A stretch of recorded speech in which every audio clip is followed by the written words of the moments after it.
너는 오랫동안 나를 따른다고 말해왔지만 여전히 내 마음이 공허하다면 어떠하겠느냐? 너는 세례를 받았고 교회에 다녔으며 많은 시간 사역에도 헌신했지만 내 영혼이 진정으로 나와 깊이 만나지 못했다면 아직 새 생명을 누린 것이 아니다. 나는 너를 정죄하려는 것이 아니다. 나는 너를 사랑하기에 내 영혼을 깨우려 한다. 지금부터 나는 거듭나지 않은 자들의 6가지 징후를 보여줄 것이다. 이 말씀은 너를 정죄하는 채찍이 아니라 내 영혼을 살리는 거울이 될 것이다. 나는 내가 가끔 스스로 묻는 질문을 안다. 나는 정말 구원받은 걸까? 내 안에 진짜 생명이 있는 걸까? 예배 자리에 앉아 있어도 마음은 멀리 떠나고 기도를 올려도 하늘이 닫힌 듯 답이 없을 때 너는 이유를 몰라 답답해했을 것이다. 오늘 너는 그 답을 알게 될 것이다. 성경은 말한다. 너희가 믿음 안에 있는지 스스로 시험하고 확증하라. 고린도후서 13장 5절. 또한 사람이 거듭나지 아니하면 하나님의 나라를 볼 수 없느니라. 요한복음 3장 3절. 너의 이름이 교회 명부에 기록되었을지라도 생명책에 기록되지 않았다면 그것은 얼마나 안타까운 일이겠느냐. 그러나 두려워하지 말아라. 나는 너를 버리려는 것이 아니라 내 마음을 다시 붙들고자 이 말씀을 하고 있다. 나는 지금도 내 영혼을 향해 기다리고 있다. 나는 너를 사랑하기에 내가 진정으로 나와 하나 되기를 원한다. 그러므로 오늘 내가 전하는 이 6가지 징후는 너를 정죄하려는 목록이 아니다. 이것은 내 영혼을 새롭게 비추는 등불이며 내 마음을 새 생명으로 인도하는 길잡이가 될 것이다. 첫 번째, 세례만 있고 거듭남 없는 경우. 나는 너의 세례를 기억한다. 많은 이들 앞에서 물에 잠겼다가 나와 새로운 시작이라 여겼던 그 순간을 말이다. 그러나 잘 들으라. 물이 내 피부에 닿았을지라도 내 마음이 나와 참으로 만나지 않았다면 그것은 아직 새 생명이 아니다. 사람은 누구나 겉모습을 꾸밀 수 있다. 새 옷을 입고 성가대 자리에 서고 봉사의 자리에도 설 수 있다. 그러나 마음이 여전히 옛사람으로 남아있다면 그것은 거듭남이 아니다. 나는 세례라는 형식을 부정하지 않는다. 세례는 소중하다. 나 역시 세례를 명령하였다. 그러나 세례는 구원을 만들어내는 의식이 아니라 이미 주어진 구원을 드러내는 표지일 뿐이다. 너는 나를 따르는 많은 무리 속에서 안심했을 것이다. 나는 세례를 받았으니 괜찮다. 나는 교회에 다니니 안전하다. 이런 생각들이 내 마음을 눌러왔을 것이다. 그러나 기억하라. 거듭나지 아니하면 하나님의 나라를 볼 수 없다고 나는 분명히 말했다. 세례는 내 이름을 사람들의 명부에 올려줄 수는 있어도 생명책에 내 이름을 기록하지는 못한다. 너의 세례가 공허했을지라도 오늘 다시 시작할 수 있다. 나의 성령은 여전히 너의 마음에 생명의 씨앗을 심으려 기다리고 있다. 거듭남은 단순한 의지의 결심이 아니다. 그것은 성령의 역사다.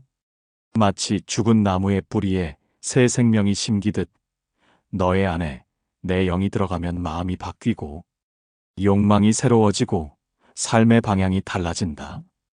이전에 죄 가운데 머물던 내가 이제는 죄를 떠나 나를 향하게 되는 것이다. 십자가 위 강도를 기억하라. 그는 세례를 받을 기회조차 없었으나 마지막 순간에 나를 믿음으로 그의 마음이 변화되었다. 나는 그에게 말했다. 오늘 내가 나와 함께 낙원에 있으리라. 이것이 거듭남이다. 세례라는 형식이 아니라 내 앞에 마음을 드리는 사건이다. 너는 지금 스스로에게 물어야 한다. 내 세례는 진정한 믿음의 열매였는가 아니면 단지 사람들의 시선을 의식한 형식이었는가? 만약 내 안에 대답이 불편하고 공허하다면 그것은 정죄가 아니라 초대다. 나는 지금도 너를 부르고 있다. 내가 원하는 것은 빈 의식이 아니다. 나는 너의 마음을 원한다. 나는 너의 눈물과 상처와 두려움을 그대로 품고 싶다. 그러니 물에 젖은 몸만 남기고 마른 영혼으로 살지 말아라. 나는 내가 진정으로 거듭나기를 원한다. 성령으로 다시 태어날 때 너는 결코 잃어버리지 않을 생명을 얻게 될 것이다. 기억하라. 세례는 시작일 수 있지만 전부는 아니다. 내가 나를 믿고 내 영을 받아들일 때 비로소 내 삶은 새로운 피조물이 된다. 그때 너는 더 이상 종교인의 자리에 머물지 않고 살아있는 나의 자녀로 서게 된다. 나는 지금도 너의 마음을 두드린다. 문을 열라. 내가 들어가 너와 함께 거하며 너를 참된 새 생명으로 이끌 것이다. 두 번째, 말씀에 대한 갈망이 없는 경우 나는 너의 마음이 무엇을 향해 굶주려 있는지 안다. 내가 깨어날 때 가장 먼저 찾는 것이 무엇인지, 내 하루가 어디로 흘러가는지 나는 다 보고 있다. 너는 몸의 양식을 위해서는 열심히 준비하지만 정작 내 영혼의 양식인 말씀을 향해서는 갈급함이 점점 사라져 있지 않느냐? 거듭난 자에게 가장 분명히 드러나는 증거 중 하나는 말씀을 향한 갈망이다. 아기가 태어나면 누가 가르쳐 주지 않아도 젖을 찾듯이 새 생명을 얻은 자는 자연스럽게 하나님의 말씀을 찾게 된다. 그것은 억지로 하는 훈련이 아니라 본능이며 생명이 살아있다는 증거다. 너는 먹지 않고도 버틸 수 있느냐? 아니, 내 몸은 음식을 요구한다. 마찬가지로 내 영혼도 말씀 없이는 살 수 없다. 나는 이렇게 말하지 않았느냐? 사람이 떡으로만 살 것이 아니요 하나님의 입에서 나오는 모든 말씀으로 살 것이라. 마태복음 4장 4절. 그러나 너의 현실을 보라. 성경은 서가 위에 먼지를 뒤집어 쓰고 너의 눈은 세상의 소식에는 열려 있으나 나의 말씀 앞에서는 무겁게 감긴다. 너의 귀는 세상의 소리에 늘 깨어 있으나 나의 음성 앞에서는 쉽게 지쳐 잠이 든다. 만약 내가 말씀을 향한 갈망을 잃어버렸다면 그것은 내 영혼이 메말라가고 있다는 신호다. 나는 너를 책망하기 위해 이 말을 하는 것이 아니다. 나는 너를 깨우기 위해 부른다.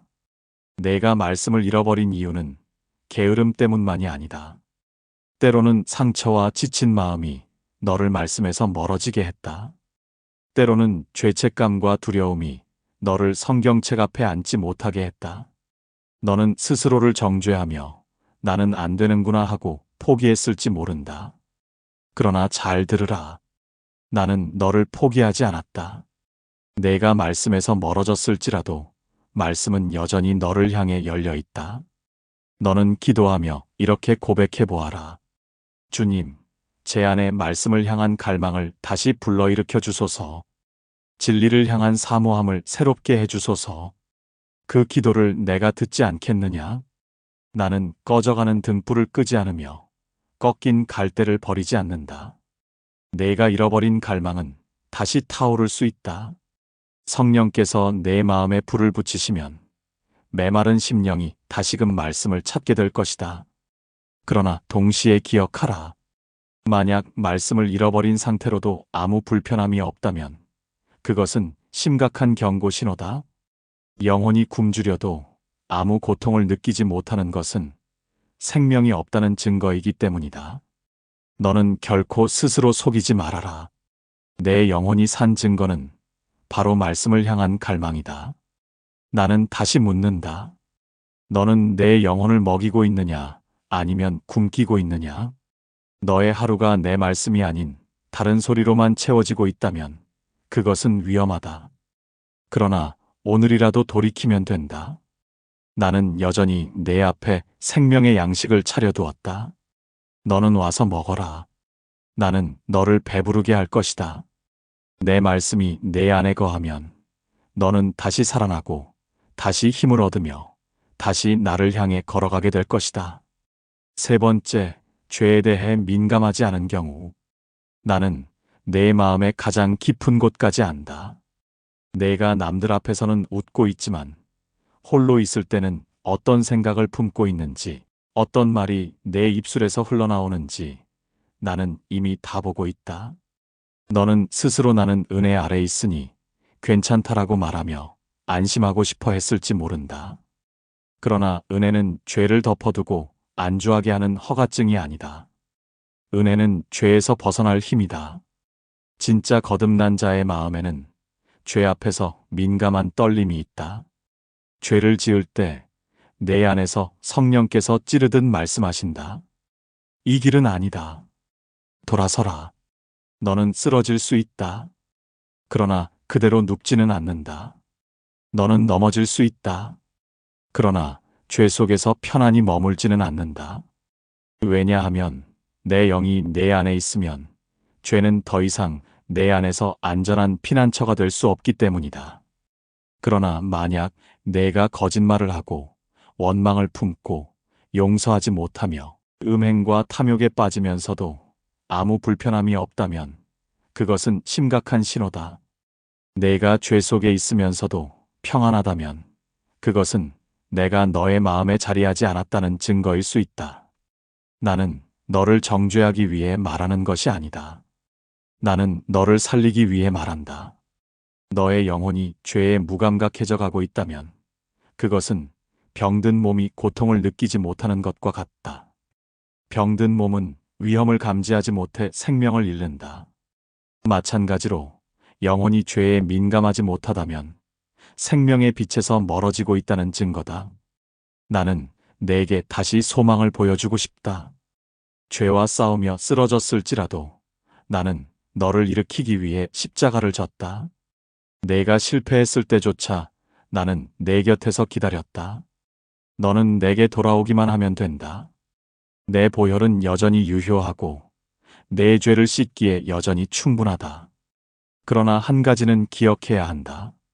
진짜로 거듭난 자는 죄와 타협하지 않는다. 죄와 평화롭게 동거하지 않는다. 그들은 비록 쓰러져도 다시 일어서며 비록 눈물을 흘려도 다시 나를 붙든다.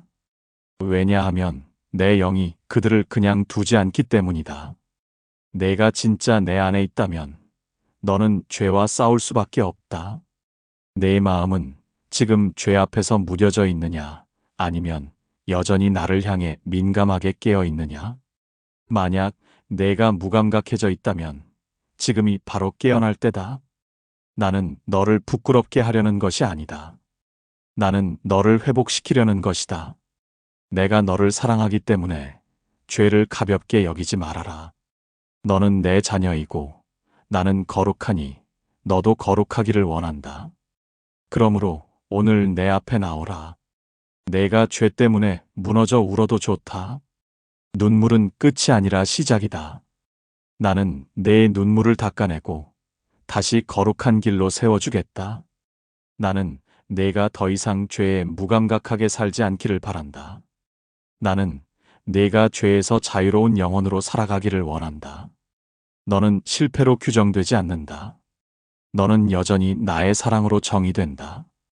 네 번째, 성령의 내적 증거가 없는 경우. 나는 너의 안에 무엇이 있는지 안다. 너는 사람들 앞에서는 신앙을 고백했지만 홀로 있을 때 내 영의 음성을 들은 적이 없는 이들도 있다. 예배 자리에 앉아 있어도 말씀을 듣고도 내 안에서 울려 퍼지는 내 영의 속삭임을 경험하지 못했다면 그것은 아직 성령의 내적 증거가 없다는 신호일 수 있다. 성경은 이렇게 말한다. 성령이 친히 우리의 영과 더불어 우리가 하나님의 자녀인 것을 증언하시나니. 로마서 8장 16절. 진짜 구원은 겉모습이 아니라 내적인 실제다. 거듭난 자에게는 성령께서 친히 마음에 말씀하시며 내가 누구인지, 너 자신이 누구인지 계속해서 상기시켜 주신다. 내가 잘못된 길로 걸어가려 할 때 성령은 찔림을 주고 죄 가운데 있을 때 죄를 직면하게 하며 넘어졌을 때 너는 여전히 내 자녀다 하고 일으켜 주신다. 이것이 성령의 내적 증거다. 성령께서 진짜로 너의 안에 거하신다면 너는 반드시 그분의 임재를 경험한다. 그분의 위로와 찔림, 인도와 책망을 듣지 못한다면 내가 다시 스스로 점검해야 한다. 나는 정말로 주님의 영을 모시고 있는가? 나는 너를 정죄하지 않는다. 나는 내게 진실을 보여주려 한다. 성령은 단지 기분 좋게 하기 위해 오는 분이 아니다. 성령은 너를 거룩하게 하려고, 내 마음을 새롭게 하려고, 나의 길로 돌이키시려고 오신다. 만약 내가 그 임재를 전혀 느끼지 못한다면 지금이 바로 나를 향해 마음을 열어야 할 때다. 나는 너를 초대한다. 내가 성령을 경험하지 못했다고 해도 낙심하지 말아라. 성령은 구하는 자에게 주시는 나의 선물이다. 내가 목마르다고, 내 안이 공허하다고 고백할 때 성령은 너를 비워두지 않고 찾아오신다. 내가 무릎 꿇고 이렇게 기도하라. 주님, 제 안에 당신의 영을 새롭게 부어주소서. 제가 당신의 음성을 듣게 하소서. 그 기도를 내가 외면하겠느냐? 나는 간구하는 자를 채우며 찾는 자에게 만나주는 하나님이다. 그러나 동시에 기억하라. 성령의 내적 증거가 없는데도 아무 문제의식이 없다면 그것은 심각한 신호다. 너의 영혼이 여전히 종교의 틀 속에만 있고 나와의 실제적인 교제는 없는 것이다. 너는 단순히 종교 활동에 참여하는 사람이 될 수 있다.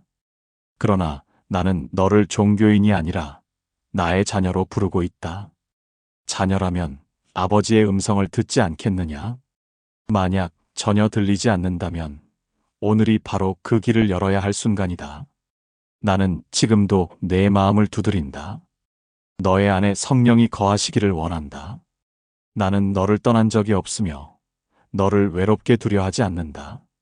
내가 내 안에 거하면 너는 더 이상 고아처럼 살지 않고 아버지의 사랑 안에서 담대히 살게 된다. 너는 혼자가 아니다.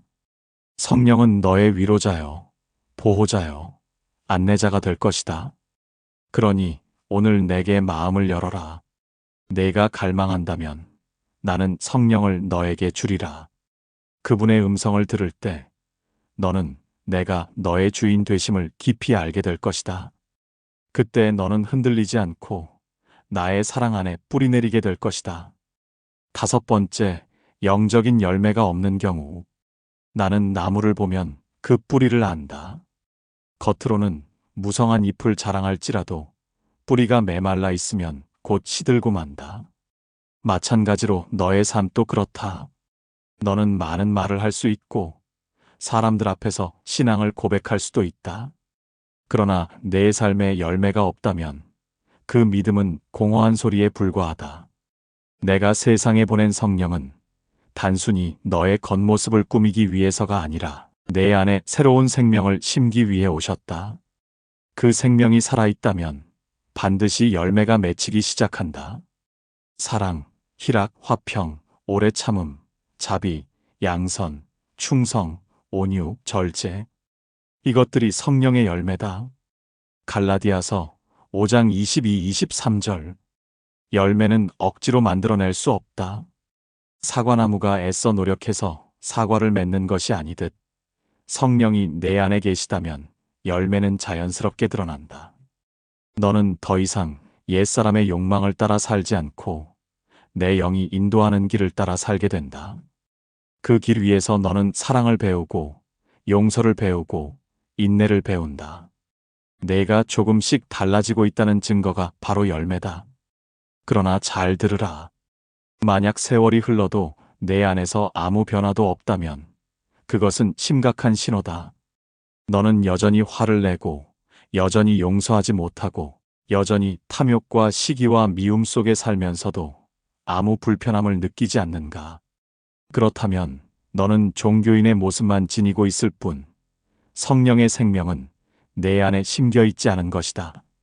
나는 너를 두렵게 하려는 것이 아니다. 나는 너를 돌이키려 한다. 열매가 없다는 것은 뿌리가 없다는 뜻이기 때문이다. 나는 너를 사랑한다. 너의 삶이 아직 열매 없는 빈 가지처럼 보여도 나는 너를 포기하지 않았다. 나는 농부와 같아서 열매 맺지 못하는 가지를 그냥 버려두지 않고 손질하며 기다린다. 오늘도 나는 너를 불러 새롭게 시작하게 한다. 내가 내게 진심으로 마음을 들인다면 나는 너의 뿌리를 새롭게 하여 반드시 열매를 맺게 하겠다. 너는 이렇게 기도할 수 있다. 주님, 제 안에 성령의 열매를 맺게 하소서. 제 성품을 새롭게 하시고 제 삶이 주님을 드러내게 하소서. 그 기도를 내가 듣지 않겠느냐? 나는 결코 헛된 기도를 버리지 않는다. 내가 구하는 만큼 나는 너의 삶에 열매를 맺게 할 것이다. 그러므로 낙심하지 말아라. 내 삶에 변화가 보이지 않는다고 해서 절망하지 말아라. 나는 작은 싹을 귀히 여기며 미약한 시작을 결코 무시하지 않는다. 너는 점점 달라지고 있을 것이다. 너는 점점 나를 닮아가고 있을 것이다. 내 삶에 맺히는 작은 사랑, 작은 인내, 작은 온유조차도 나는 귀히 본다. 그것이 바로 내 영이 내 안에 살아있다는 증거다. 나는 너에게 열매 없는 신앙을 경고한다. 그러나 동시에 나는 너에게 소망을 전한다. 나는 죽은 뿌리를 뽑아내고 새로운 생명을 심는 하나님이다. 너는 오늘이라도 열매 맺는 삶으로 돌아올 수 있다. 나는 너를 결코 버리지 않는다. 너는 내 안에서 반드시 열매를 맺게 될 것이다. 6번째, 하나님의 백성을 사랑하지 않는 경우. 나는 내가 다른 이들을 어떻게 대하는지 안다. 너는 나를 사랑한다고 고백하지만 동시에 나의 몸된 교회를 멀리하고 나의 자녀들을 향해 차갑게 대하지는 않았느냐? 너는 신앙을 혼자 지킬 수 있다고 생각하며 상처와 실망을 이유로 형제자매들과 거리를 두지는 않았느냐? 그러나 잘 들으라. 진짜 구원은 하나님과의 관계만 바꾸는 것이 아니라 하나님의 가족과의 관계도 바꾼다. 성경은 이렇게 말한다. 우리가 형제를 사랑함으로 사망에서 옮겨 생명으로 들어간 줄을 알거니와 사랑하지 아니하는 자는 사망에 거하느니라. 요한일서 3장 14절. 사랑은 선택사항이 아니다. 그것은 생명의 증거이다. 너는 나를 사랑한다 말하면서 동시에 나의 백성을 미워할 수 없다. 너는 교회를 향해 원망하며 성도들을 향해 마음을 닫을 수 없다. 교회는 완전하지 않다. 그러나 여전히 나의 몸이고 내가 사랑하는 가족이다. 나는 너를 정죄하지 않는다. 나는 내 마음의 상처를 안다. 너는 사람들의 실망스러운 모습 때문에 마음이 굳어졌을 수 있다. 너는 교회의 연약함 때문에 떠나고 싶었을 수도 있다. 너는 상처받은 기억 때문에 다시 가까이 다가가기를 두려워했을지도 모른다. 나는 그 모든 눈물과 두려움을 다 본다. 그러나 내가 너에게 말한다. 고립은 내가 원하는 길이 아니다. 분열은 내가 세운 길이 아니다. 나의 백성을 향한 사랑은 곧 나를 향한 사랑이다. 너는 내게 속한 자라면 형제를 향한 사랑이 내 안에 흘러나오게 될 것이다. 그 사랑은 억지로 짜내는 것이 아니다. 내가 내 안에 생명을 심었기에 그 생명이 자연스럽게 다른 이들을 향해 흘러가는 것이다. 너는 교회를 습관으로 보지 않고 가정으로 보게 된다. 너는 성도들을 경쟁자가 아니라 동행자로 보게 된다. 너는 함께 기도하고 함께 울며 함께 웃는 가족으로 여기게 된다. 이것이 거듭남의 증거이다. 그러나 만약 내가 여전히 냉담하고 다른 이들을 향한 미움과 질투와 원망 속에 머물러 있다면 그것은 심각한 신호다. 너는 지금 하나님의 백성을 사랑하고 있느냐? 아니면 상처와 서운함 때문에 여전히 멀리하고 있느냐? 너의 마음을 살펴보아라. 만약 냉담하다면 그것은 돌아서야 할 신호다. 내가 너를 새롭게 할 것이며 내 안의 사랑을 다시 불타오르게 하겠다. 기억하라. 사랑은 선택이 아니라 생명의 증거다. 너는 나를 사랑한다면 반드시 내 백성을 사랑하게 될 것이다. 나는 너의 굳어진 마음을 녹이고 다시금 내 안에 형제자매를 향한 따뜻한 사랑을 흘려보내겠다. 너는 지금까지 6가지 징후를 들었다. 세례만 있고 거듭남이 없는 경우, 말씀을 향한 갈망이 사라진 경우, 죄에 민감하지 않은 경우, 성령의 내적 증거가 없는 경우, 열매 없는 신앙, 형제를 사랑하지 않는 마음. 혹시 이 가운데 너의 모습이 비추어졌느냐? 너는 마음이 무거워졌을 수도 있다. 스스로를 정죄하며 나는 자격이 없구나 하고 절망할 수도 있다. 그러나 잘 들으라. 나는 너를 정죄하려고 이 말씀을 전한 것이 아니다. 나는 너를 사랑하기에 너를 새롭게 하려 이 말씀을 주었다. 성경은 이렇게 말한다. 너희가 믿음 안에 있는지 시험하고 확증하라. 고린도후서 13장 5절. 나는 너의 연약함을 드러내어 너를 부끄럽게 하려는 것이 아니라 너의 마음을 나에게로 돌려 새로운 생명을 주려는 것이다. 너는 여전히 나의 사랑 안에 있다.